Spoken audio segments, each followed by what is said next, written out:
सपना में भूत। ए राजा जी सुनो, खा के खाना हम गईनी दलानी में सूत। कुछ देरी के बाद आई सपना में भूत। अरे खोल के उचोली बनावलस खेला बना, खोल के उचोली बनावलस खेला बना।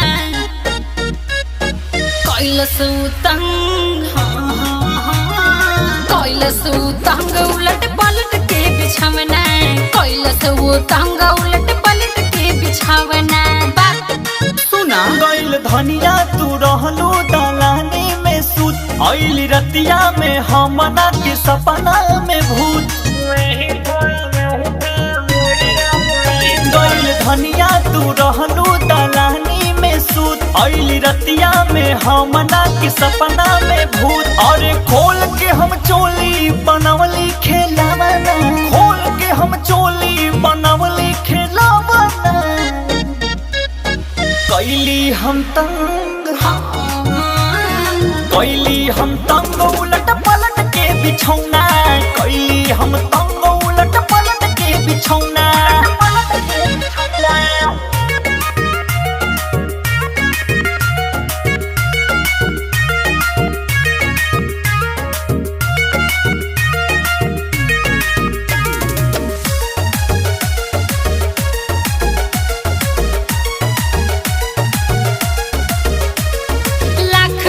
कहली कि सूत दे हमके, निंदिया उड़वले कह के दे हमर गम के। गदरायल बदन हमार उड़ा दिहले होश हो। झूमे खातिर होठवा मनवा भरी दिहले जोश हो।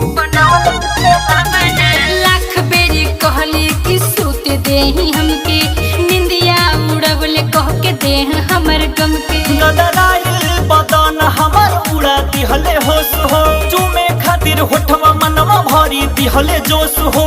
एकदम परेशान हो गई, कमर ऐसन दबावल से दर्द बढ़ गई। होठ चुमल से तो हमारी नयन लड़ गई। कमर ऐसन दबावल से दर्द बढ़ गई। होठ चुमल से तो हमारी नयन लड़ गई।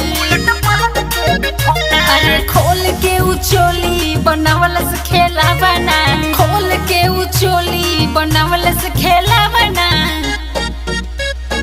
कैलस उतंग, कैलस उतंग उलट पलट के बिछावना। कैलस उतंग उलट पलट के बिछावना। खोल के उचोली